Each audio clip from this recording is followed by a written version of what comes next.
Comitê Nacional de Combate à Pandemia tem primeira reunião e o encontro pode ser marcado por muitas cobranças de governadores e prefeitos que querem ser ouvidos sobre as medidas de enfrentamento à pandemia. Uma segunda-feira com muitas expectativas sobre os resultados da primeira reunião do Comitê Nacional de Combate à Pandemia, criado por meio de decreto do presidente Jair Bolsonaro para combater os efeitos da Covid na saúde e na vida econômica dos brasileiros. O Fórum de Governadores, que reúne chefes de executivos estaduais, se opõe ao comitê criado pelo presidente, porque não o considera nacional, uma vez que o grupo não tem a participação mais efetiva de governadores e prefeitos. A queixa foi exposta ao presidente do Senado, Rodrigo Pacheco, que levará a reclamação e o descontentamento ao Comitê de Combate à Pandemia. Os governadores e prefeitos querem ser ouvidos e esperam que as ações a serem anunciadas pelo Ministério da Saúde sejam compartilhadas antes de adotadas com os municípios e estados, respeitando as questões científicas e recomendações das autoridades de saúde. O presidente do Senado será o porta-voz também dos governadores para uma longa pauta de reivindicações que inclui a aquisição de medicamentos para a intubação, falta de leitos de UTI, apoio do governo federal a medidas de distanciamento social e o reforço do Programa Nacional de Imunizações. As cidades e os estados têm incorporado categorias e mudado a ordem do cronograma, o que tem gerado descompassos. Os governadores querem também que o governo federal adote ações para conter a disseminação de fake news, com acusações sem fundamento contra os gestores estaduais e municipais. Com redação do site Ceará Agora para o Jornal Alerta Geral, Sátiro Salles. O Brasil, jornalista Beto Almeida, chega perto de 315 mil óbitos pela Covid-19 e ainda não há um rumo definido sob a liderança do governo federal para a redução do número de pessoas infectadas. Essa situação continua gerando apreensão entre autoridades da saúde que enfrentam o colapso na rede hospitalar. A falta de medicamentos para os pacientes entubados deixa ainda mais corre-corre nos corredores dos hospitais.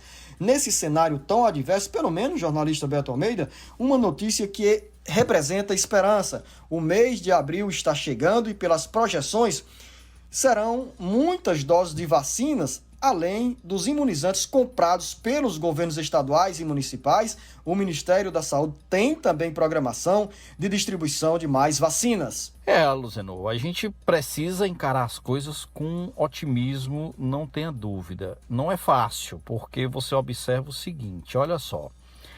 A gente está falando, por exemplo, você falou da possibilidade dessas vacinas, né, que foram adquiridas, compradas pelo consórcio de governadores do Nordeste, 37 milhões de doses da vacina russa Sputnik V.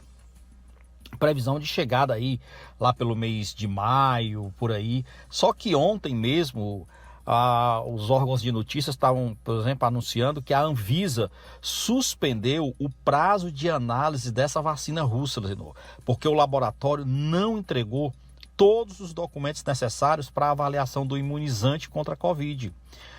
E só o Ministério da Saúde diz que adquiriu aí 10 milhões de doses da Sputnik V.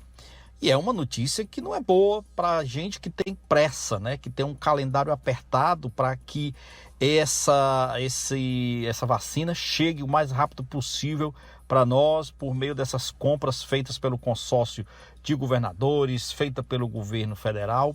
Ao mesmo tempo, hoje, né, nesta segunda-feira, tem essa primeira reunião do Comitê de Crise, né, que foi criado pelo presidente Bolsonaro na sexta-feira passada, para enfrentar a Covid. Com certeza esse é um dos temas, essa questão das vacinas aí da Rússia, né, que vai estar em discussão. E tem já, de antemão, que a gente já sabe aqui, nós falamos sobre isso inclusive, uma insatisfação que é real dos governadores e também dos prefeitos, porque eles ficaram de fora, Luzenor, desse comitê de crise. Isso foi motivo, inclusive, de muitas insatisfações no encontro que houve na semana passada dos governadores, na sexta-feira mais precisamente, com o presidente do Senado, Rodrigo Pacheco, porque é ele que ficou assim como uma espécie assim de porta-voz do grupo junto ao presidente Jair Bolsonaro, que continua sempre que pode fazendo críticas e pontuando de forma negativa as ações de isolamento social, de adoção de medidas mais rígidas feitas pelos governadores. E o que os governadores estão reivindicando, Zenô, é simples, eles querem participar, ter voz ativa dentro desse comitê de crise, mas e que também consigam manter principalmente as principais demandas que eles querem hoje, que é a ampliação nos repasses dos recursos federais, ou que pelo menos seja mantido o mesmo patamar do ano passado. Isso já implicaria ali, pelo menos um aumento de recursos, de gastos, que desse para fazer frente à ampliação do número de leitos de UTI. Então, assim, mas o governo vem alegando que no ano passado ele tinha o chamado orçamento de guerra, que liberava despesas acima do permitido na lei, e já nesse ano de 2021 ainda não dispõe disso. Então nós temos, na realidade, muita insatisfação dos governadores e prefeitos. Nós temos, Zenô, esse ponto de interrogação em relação à suspensão dessas vacinas, aliás, da vacina da Sputnik V pela Anvisa, da análise, do prazo de análise, que está agora parado, e essa reunião de hoje, que é a primeira do comitê de crise, desde que ele foi criado na semana passada, que vai reunir, sim, todas essas insatisfações.